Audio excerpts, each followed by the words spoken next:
Hello, welcome. Today we are going to be talking about getting access to the San Diego 350 Events Google Calendar. So you'll be able to find the San Diego 350 Events Google Calendar in the Drive under the Trainings and Resources. What is the San Diego 350 Events Calendar? This Google Calendar is shared between everyone within the San Diego 350 organization. It allows the different teams to put in their meetings so that way we avoid overlapping as much as possible. We also add in events that are happening, for example, our in-person fundraiser, the Transportation Equity Forum, events that are coming up. This is a private calendar. It's just between the team leaders, the board, and anybody else that might need access to it. So don't worry about adding some events that you don't want to be public. It's just so that we know what is going on and so that you can know what is going on when you are thinking about planning for your next meeting or event. Now, it's very easy to use. It will be incorporated into your personal calendar, and we're going to walk through how to do that. So the first thing we're going to do is we're going to follow this link here. As it loads, it's going to ask you, and let me zoom in if it lets me. Oh, it does not. Okay, well, it's going to ask you, do you want to add this calendar San Diego 350 events? You're going to go ahead and select add. Once you do that, if you go to the top, to the left corner over here, and let me zoom in, you're going to see my calendars. Under this calendar, you'll be able to see the calendars that you have access to make edits to, change settings, change colors to, etc. So I have my Paloma San Diego 350 general calendar. There's also a birthdays calendar, a reminders calendar, other calendars, but the one that we're focused on is the San Diego 350 events calendar.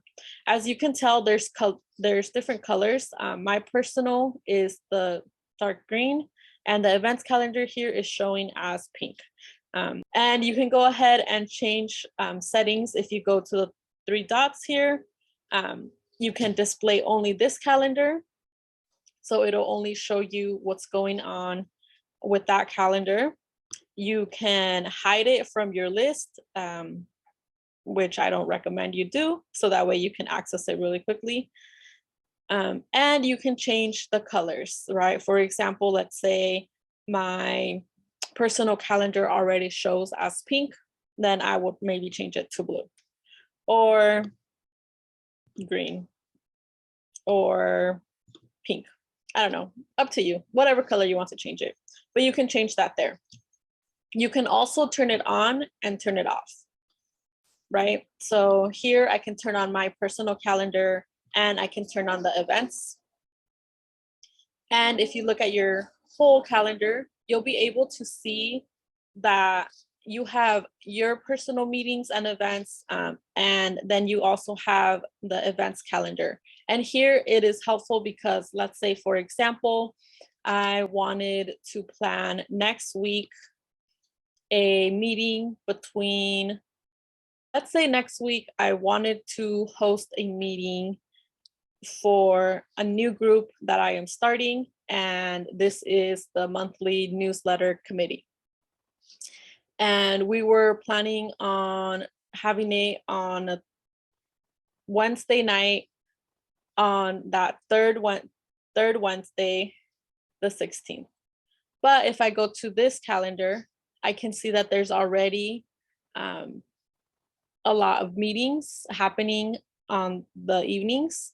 So then maybe I would go to Tuesday, right? Because there is no meetings on the event calendar that would interfere with anybody who might want to join that meeting or that event, etc. So now that we have and know how to turn on and turn off our San Diego 350 events calendar, let's see how we can add things to this calendar. So let's say, for example, I do go with the new monthly newsletter committee, and they decide that they want to meet from 6 to 8 p.m. So I'll go here, I'll start adding in the information that I need. So I'll say monthly newsletter, oops.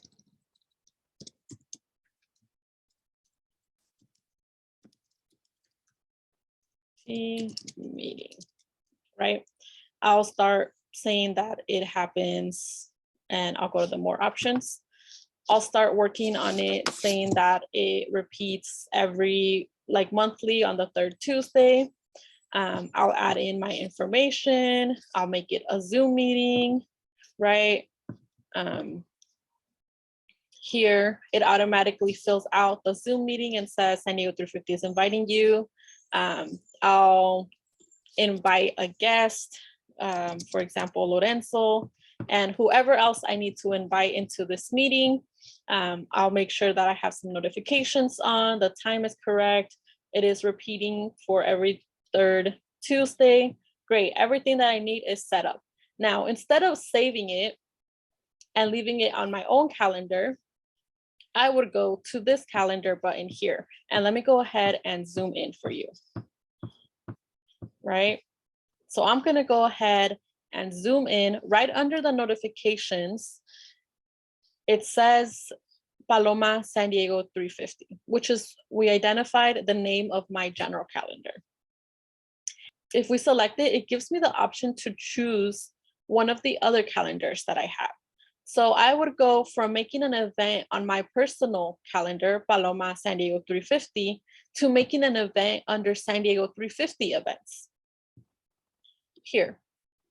And now it turns pink because that's the color we identified. And it says San Diego 350 Events, so it can show up on that.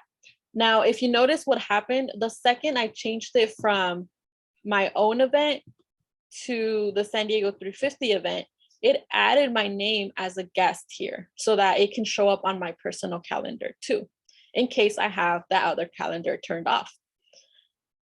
And now Lorenzo is invited to it and I am invited to it. And now we have all the information that we were normally going to have. But the second that I save it, it shows up on our public calendar. It sends me an invite to let me know that I have that meeting. Great. And I'm going to go ahead and accept it. And I know you're going to be wondering, I don't want two duplicates of my calendar. Let's go ahead for now and just accept the invite. Now we see that we have the two calendars, right? If somebody were to go to see what the San Diego 350 events is, they would see that there is a monthly newsletter committee meeting happening every Tuesday at this time. And as they go and look at the information, they see, oh, it's monthly on the third Tuesday. Great, I'm probably not gonna want to make a meeting at that time. That would also be recurring. If I decide to turn off this events calendar because it is overwhelming to see this one and see my personal calendar, the second I turn this off, I still have my monthly newsletter committee meeting reminder here, right? And you can also go ahead and see other information. For example, if you're interested in working with the plant-based working group, you now have access to see that they meet monthly on the third Thursday. So you can go ahead and connect with that co-chairs and let them know, hey, food and soil co-chairs, I saw that you have your plant-based working group on the third Thursdays of the month. I was wondering if, you can introduce me to that working group. I want to bring in a proposal or something, right? And now you know kind of in your mind what that timeline would look like. Versus, for example, if I am a greeter and I was working with a new volunteer and they wanted to join the renewable energy meeting, but they're currently part of the Youth for Climate adult support group. I can connect them with the co-chairs to talk about that meeting. But then if I needed to know that information myself, I can check the calendar and see that the Renewable Energy Committee meeting happens monthly on the fourth Thursday at 2 p.m. And that is how you add the calendar to your personal calendar, how you turn it on and off, how you can change your colors here to make it more aesthetically pleasing to whatever color palette you want. This is also how we went through how to add a meeting. So again, we go as if we were normally going to add a meeting. You know, we add in the information that we need. Great, I invited the people I need, and now I am going to put it on the events page. I save it, and it comes to the events page. Once that is on there, you're good. You ideally left a description, not like I did, just put a hold, but things like this where it's like, okay, that's the Renewable Energy Committee meeting, great. On Saturday, the 26th, there's a Step It Up, an intro to nonviolent direct action, and it was added by Katie. Great, and it's part of Raise the Alarm team. Great. And automatically you will see that the events that are on our website, Katie has linked it to this calendar, so those will also show up here. So if you go to your website and you say, hey, you know, I wanted to add an event and it was going to be for the Transportation Equity Forum, and you thought you published it, or whoever was going to published it, and you come here and it's been like a week and you still don't see it on the calendar. Let me turn the calendar back on, and you still don't see it on the calendar, then it was probably not published onto your website. Of course, I'm saying a week because it generally takes a couple days for it to reflect on this calendar. But if it has been a week and you're still not seeing it, that probably means that something went wrong and your event isn't public on the events calendar yet. All right. If you have any questions, feel free to reach out. If you need to make any changes, you can also go back and add changes there yourself. You can hide the guest list and allow people to invite other people if you know that some other people need some permission to modify that event. You can allow them to modify that event. If you're going to have other people that aren't part of your planning committee, you don't want them to be able to modify the event, but you can go ahead and let me discard that. But you can go ahead and go into your San Diego 350 events, options, settings, and sharing. Under the setting and sharing, you can go ahead and add people and change their permission here. So you can go ahead and add a person. For example, let's say that Susan was not on, right? So here I see that Susan has access to the calendar. For this example, we're going to say Susan does not have access. I'm going to go ahead and click add. I'm going to find Susan's email. And then you can select the permissions if they can see that it's available or not, but no details. If they can see the details, if they can make changes to the details here.